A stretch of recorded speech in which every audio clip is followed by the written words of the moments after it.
fastest sprinters of the world are getting ready. Owens, America. Forstmeyer, Germany. And Metcalf of America. Owens is ahead. Strandberg and Forstmeyer fighting. Osendorf challenges Wyckoff. Metcalf comes up, but Owens wins in 10.3. In 1936, Jesse Owens achieved sports immortality by winning 4 gold medals at the Olympic Games, which were being held in Nazi Germany. His victories came after Hitler had criticized the U.S. for including black athletes on its Olympic team. While Owens' achievements are monumental, one of his teammates laid the foundation. And now, generations later, a piece of his legacy continues to grow. John Blackstone has the story. The oak tree in a changing Los Angeles neighborhood is all that remains of a largely forgotten story of victory, race, and national pride. It begins at the 1936 Olympics in Berlin that Adolf Hitler saw as a showpiece for Nazi propaganda. But Hitler's theory of racial superiority was challenged on the very first day of the Games by a black American. Cornelius Johnson from California won the high jump. Cornelius Johnson, a 22-year-old from Los Angeles, soared to victory, setting an Olympic record.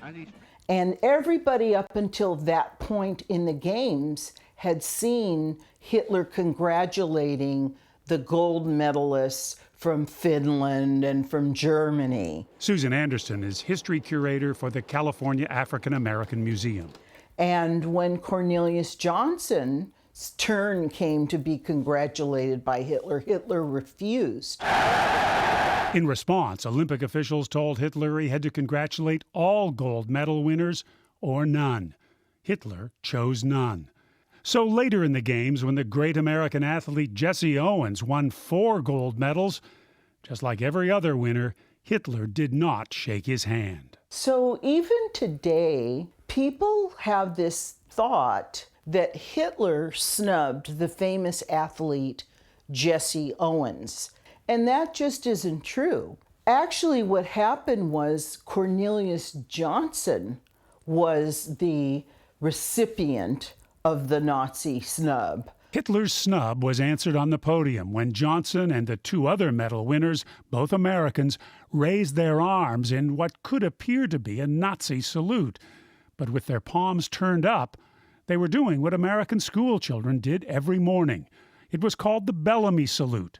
Until the 1940s, it was how Americans saluted the flag, reciting the Pledge of Allegiance. Americans would recognize it, and people would know that they were making a statement about democratic values in opposition to what the Nazis stood for. As Cornelius Johnson saluted, his other hand held a small tree. Hitler's government presented an oak sapling to every gold medalist as a symbol of German strength.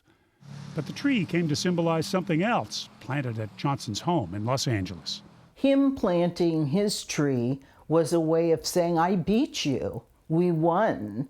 This tree has given me a lot of insight into my own relationship to life, to the past, to history. Christian Mayer, a German artist living in Vienna, learned of the Olympic oak when he was in Los Angeles in 2014. It inspired some of his art. I was interested in trees that have a very specific history that comes with them, something that we would project onto them, some sort of a cultural history. 2 years ago, Mayer learned that Johnson's former home was sold to a developer with plans for a condominium. The house and the tree would be gone. From thousands of miles away, Mayer organized a campaign to save the Olympic oak. Tim Tebow, an arborist at Huntington Gardens in Los Angeles, testified to the tree's significance. A gold medal sitting in a case is one thing, but a tree that's been able to grow since that gold medal was won is much more special and much more powerful. City officials agreed and designated the home and the oak tree an historical monument. A few other Olympic oaks remain standing around the world, including one presented to Jesse Owens in a park in Cleveland. Cornelius Johnson died of an illness at the age of 32, just 10 years after his Olympic victory. The home his grandfather built in 1903 still stands, but it's in a Los Angeles neighborhood that has changed greatly In the 87 years the tree has been growing there. And now it grows in what we call Koreatown in Los Angeles, a very diverse, multi-ethnical, multi-language area, absolutely the opposite of what the Nazis would have dreamed of as their future. And so I think it's a beautiful symbol for how things can turn out much better. A perfect place, perhaps, for Cornelius Johnson's Olympic oak. For CBS Saturday Morning, John Blackstone, Los Angeles. I love when he says a gold medal sitting in a case is one thing, but a tree that can be planted and grows and lives on and develops and changes is another. Says a lot, doesn't it? Oh my gosh, such a brilliant story. Loved it.